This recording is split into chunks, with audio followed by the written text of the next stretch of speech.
Welcome back sa aking YouTube channel. Para sa mga first time lang po na manood, please click mo na yan, Jeremy's TV, Manila. Anyway guys, wala na pong bayad to, libre lang. Tulong mo na lang din sa kapwa mo. Alright? Thank you very much po. So topic natin po today's video, sa politics tayo guys. Totoo ba na walang pruweba o ebidensya itong si Senator Ontiveros at Franz Castro ng ACT Party List? Yan guys, yan ang mainit na balita ngayon. At kung mapansin nyo, kung nanonood kayo ng mga vlogger, ng mga political vlogger, lalo na mga supporter ni Marcos at saka ni Sara Duterte, yan ang laman ng kanilang vlog. So, dahil nga nagsalita daw itong sila Franz Castro na wala namang ebidensya. So, mamaya papakita natin sa inyo guys. I-play natin yung video. So ngayon, dalawang issue kasi to guys. Dalawang issue to. So, una, alin ba ang totoo? Di ba? So, alin ba ang totoo? Ano ba yung walang pruweba? So, number one, totoo ba? Number one, totoo ba na itong si Sara Duterte ay nag-request ng 200 million o 221 million, exact, to be exact, million pesos, di ba? Mula sa presidente. At totoo ba, yun na, totoo ba na pumasok ang 221 million noong December 13? Kasama na yung 125 million na confidential fund. So, yan ang talagang mga dapat itanong. At totoo rin ba na ginastos ni VP Sara itong 121 million at 25 million na ginastos lang sa loob lang ng 19 days at almost araw-araw 7 million ang ginastos hanggang sa naubos na yung pondo. So ngayon, totoo ba ang mga to? So narito guys, ipapanood ko sa inyo yung video. Si Sara mismo ang magko-confirm kung totoo nga ba to o paninira lang ni Senador Ontiveros at itong si Franz Castro. So, narito guys, panoorin yung balita, yung video mismo nung nagka-hearing dyan sa Senado kung ano yung naging sagot ni Sara Duterte. Kasi yan ang talagang palaisipan ngayon. Kung totoo, hindi. At ngayon, yun na nga binabalita ng mga BBM at Duterte vloggers na wala daw pruweba.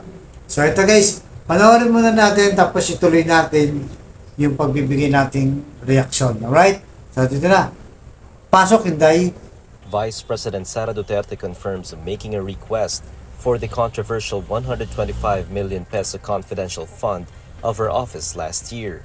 The amount was part of the 221.4 million peso budget transferred to the Office of the President by the Department of Budget and Management in December 2022. During the hearing of the Senate Committee on Finance on the OVP's proposed 2024 budget, Duterte explains her office has requested the secret funds as early as August 2022. The Office of the President charged to Contingent Fund 2022 and transferred to the Office of the Vice President 221,424,000 pesos. Is this a correct factual statement, Madam Vice President? Mr. Chair, Your Honor, I cannot answer to the amount. The amount is correct. Yes, the amount is correct, and that is correct. We requested confidential funds to the Office of the President as early as August 2022, and we were only granted the confidential funds on December 2022. However, Pimentel points out that the confidential fund did not exist in the 2022 budget of the OVP. Parang na-augment for year 2022 kasi ito eh. There was no item in the OVP budget for confidential expense in year 2022.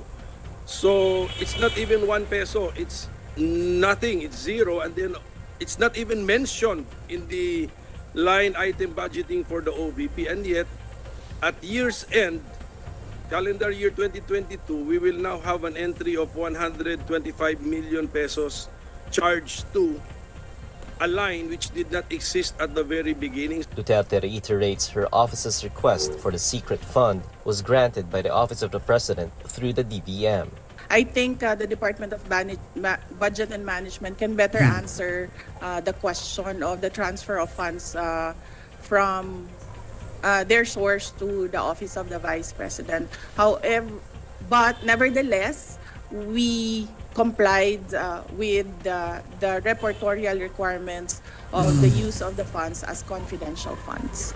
House Deputy Minority Leader and ACT Teachers Party List Representative Franz Castro earlier claimed that Duterte's office spent the 125 million peso confidential fund in just 19 days, from December 13 to 31, 2022. So yun guys, napanood nyo, di ba? So malinaw doon guys, malinaw pa sa sabaw ng buko. Inamin ni Inday Sara na nag-transfer sa kanya yung Office of the President. Di ba? Nag-request ako, sabi niya, noong August. At lumabas noong December 13. So, totoo pala. Di ba? Inamin niya na rin nang tinanggap niya itong 221 million kasama na yung 125 million. So, dito, sa parting to, hindi na kailangan ng prueba. Di ba? Ano pang hinahanap ng prueba ng mga supporter o mga vlogger nitong si Duterte at nitong si Marcos? Wala na, inamin niya na mismo, di ba? Na-release sa kanya yung pera nung December. So, kung sa Kongreso, actually, nung una, tapang-tapang ni Inday Sara eh. Nung nilabas siya ni Castro from COA, nung nakita dun sa COA na yan, sinasabi ni Inday, hindi, sabi niya, harapin ko yan. Castro na to, parang teacher na hindi naka-ready, sabi niya. Kumbaga, batikos ka lang ng batikos. Pero nung nasa Kongreso na, wala. Hindi siya nagsalita, ni ha, ni ho. Pinatigil na nitong si Sandro Marcos ang hearing. At wala na. Natapos na wala na. Pero pagdating sa Senado, hindi sila nakaligtas dahil nakuha na nila kanilang style. Ano, di ba? Yun. Mismo si Coco Pimentel lang nagtanong. Totoo ba to? Sabi niya, di ba? Na-transfer yung pera sa'yo sa DepEd na 221, sa OVP, 221 million kasama ang 125 na confidential fund. So, yan inamin na guys. Kaya nagtataka tayo sa mga supporter ni BBM tsaka ni Sara Duterte. Ayaw nilang aminin. Inamin na ka, di ba? Itong si Sara, di ba? So, dahil dyan, di ba, lalong umusbong, lalong na-expose. Dahil hanggang ngayon, guys, hindi pa rin pinapaliwanag ni Inday Sara kung saan niya dinala o saan niya pinaggastusan ang 125 million na 19 days lang ginastos at almost 7 million daily kanyang winawaltas. Di ba? So, walang paliwanag. Kasi kung walang paliwanag yan, sasabihin lang na confidential, wala bang karapatan yung taong bayan, di ba? Na musisihin dyan. Hindi naman pera ni Sara yun eh. Pera nating lahat yan. Kaya tayo lahat ay may pakialam. So yun guys, na malinaw na dun sa unang issue na lahat tinanggap, ginastos niya ng 7 million araw-araw, naubos niya, at nagsabi nga, di ba, itong si Senator Coco Pimentel, na top-notcher sa bar exam, at itong si Trilon, top-notcher din sa bar exam. Dating Senate President, sinasabi nila na labag sa batas. Di ba? Labag sa batas yan. So ngayon guys, dahil hindi transparent itong si Sara, ayaw pa rin na ilabas kung saan na ginastos yung 125 million. Basta hindi, confidential lang. Wala na pwede makialam dyan. Akala mo pera niya. So ngayon, panoorin natin, naglabas kasi ng statement, o ini-interview ng ACT Party List, kasama na itong si Gabriela Party List, itong si Arlene Brosas, at si Franz Castro. Sinabi nila na walang prueba. So ito, panoorin muna natin guys, tsaka natin tutuloy natin reaction para dito. Kasi dito natin mas malilinawan kung ano bang prebang hinahanap ng mga to na malinaw naman ang sinabi niya. Alright? So na guys, atin mo na panoorin. Pasok! Questionable para sa Makabayan Block ang pagkakaroon ng 125 million pesos na halaga ng confidential funds ng tanggapan ni Vice President Sara Duterte noong 2022. Kaya nais ng grupong ungkatin ang detalye sa ginawang paggastos ng tanggapan ng Vice Presidente sa milyong-milyong halaga ng pondong inilabas mula sa Office of the President. Gayunman, aminado ang mga mambabatas ng Makabayan Block na wala silang ebidensya sa ngayon sa akusasyong maling paggamit sa pondo. We have no proof right now. Pero nakita natin yung mga ganong mga may mga questions tayo. Kaya nga gusto nating magtanong Kaya nga gusto nating mag-ungkat kung ano talaga yung nangyayari dito. Yung sinasabi nating pruweba, dahil nga ito ay confidential at hindi natin ma-scrutinize, hindi alam din ng ating kababayan itong paggamit ng confidential fund, kaya ayaw nga natin ito. Giit nila, dapat maipaliwanag ni VP Duterte kung papaano ginastos ang 125 million pesos na pondo. Subalit sa kasalukuyan, wala pang inilalabas na partikular na detalye ang OVP kaugnay ng issue. Kung naipapaliwanag lang talaga ng maayos, kung in broad stroke, kung talagang paano nila ginamit ito, ay masasabi natin na talagang ginagamit nila ng maayos. Kaya kaso nga hindi iniiwasan nila, lalo na ng Office of the Vice President, yung pagpapaliwanag dito. Ang point lang nito, the other way around natin tanungin, bakit kailangang i-confidential kung hindi naman? Bakit, kung pwede namang auditable, bakit hindi gawin yun? Sa pahayag naman ng Department of Budget and Management o DBM, galing ang 125 million pesos na confidential fund allocation mula sa Contingent Fund 2022. Ito ay upang suportahan ang good governance engagements and social services projects ng Office of the Vice President. Rosa Licoz, UNT. So yun guys, napakalinaw, di ba? Ang sabi ni Franz Castro at saka nitong si Arlene Brosas ng Gabriela Party List. So, sabi nila, hanggang ngayon, hindi pa rin talaga nagpapaliwanag dito si Sara Duterte. So ngayon, tinanong sila, di ba, kung may prueba ba o ebidensya doon sa 125 million kung paano ginastos. So sabi nila, wala pa kaming prueba ng 125 paano ginastos. Kasi paano nga naman sila magkakaroon ng prueba? Ang gumastos yung ang OVP, di ba? Ito si Inday Sara. Dapat lang, di ba? Dapat lang manggaling talaga sa kanya kung magiging transparent siya sa kanyang sinasabing confidential fund. At matatawa ka talaga dito sa mga supporter ni Marcos at saka ni Duterte. Talaga namang pinagtatanggol na hindi nila naiintindihan. Nakita nyo, sabi niya, inamin na ng mga naman nila Franz Castro. Wala daw silang prueba. Sabi, walang prueba. Wala nang pala kayong prueba. Batikos kayo ng batikos Yan ang kanilang argumento. So dahil dyan, titingnan natin yung mga isa sa mga nag-react. Guys, isa sa mga nag-react, i-search ko lang saglit. Itong isa sa mga supporter, ito si Coach Jared.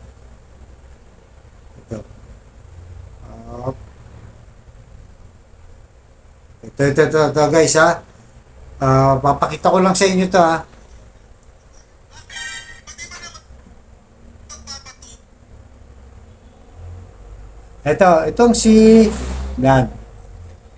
itong si Cash Jared. Coach Jared pala na tinatawag. Itong si Coach Jared na tinatawag nagkaroon ng controversial to nung bago sila sa unity at nanalo sila, nagkawatak-watak to. Alam nyo kung bakit? Dahil sa pera. Sabi ni Blackbird, kung napapanood nyo rin yung kanilang ibang vlog, guys, ang sabi nila, may tinakbo daw pera nito, meron daw siya ng tinakbo na di umano, wala tayong alam dyan. Kaya sabi natin, di umano, sila lang ang nakakaalam na binulgar ng mismong kasama nila. So yun, dahil doon sa pinakita natin video guys, nag-react ito. Kita nyo na, walang prueba. Tsaka na tayo magbibigay ng reaksyon. Ipaparinig ko muna sa inyo ang reaksyon nila. Desperate! Ito na talaga kayo sa Makabayan Block. Pati ba naman pagpapatunay o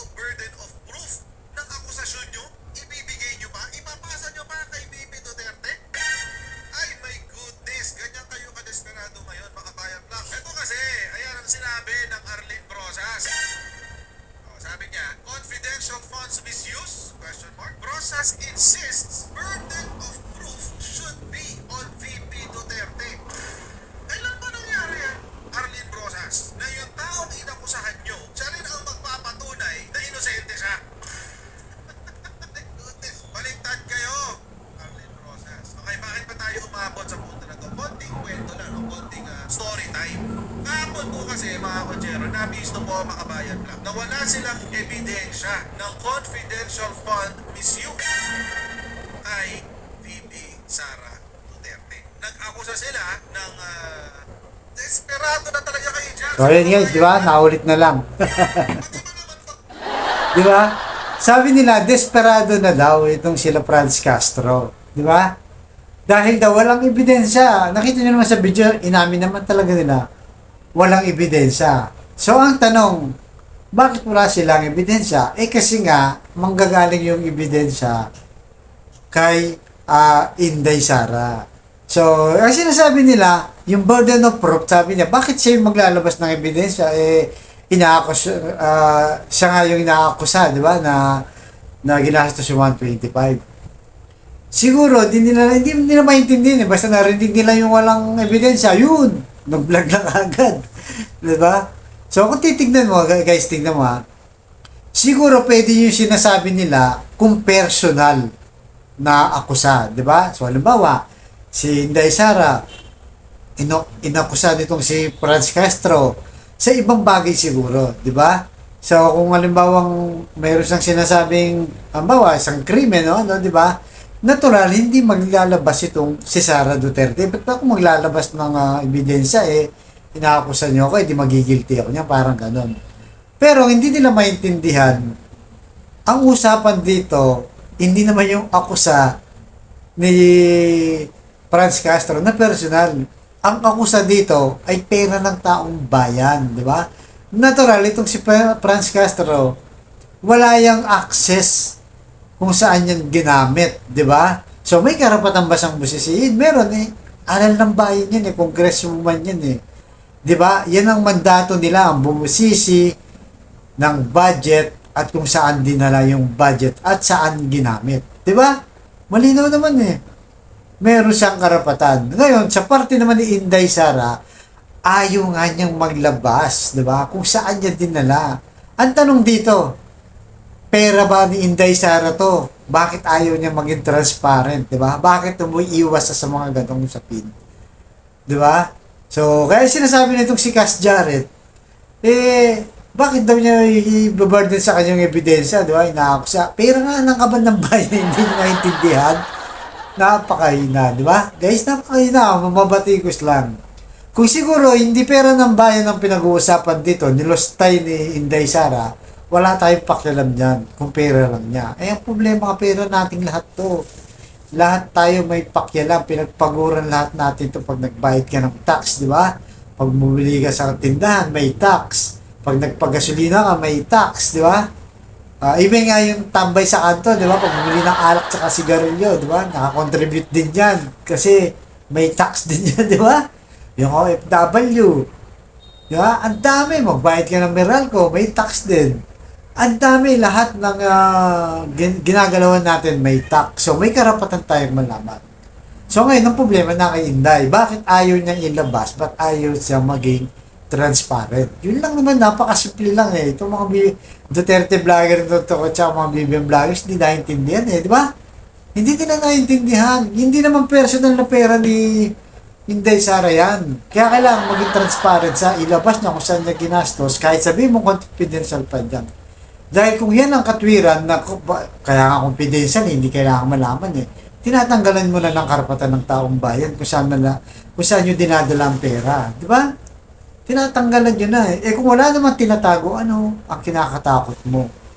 Di ba? Kung ano ang kinakatakot nila. Ilabas nyo itong ginastos namin para sa bayan. Ginawa namin to para sa bayan. Ito.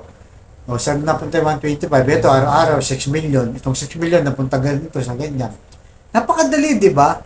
Pero ayaw niyang maglabas. Kaya lalong habang tumatagal guys, lalong na-expose.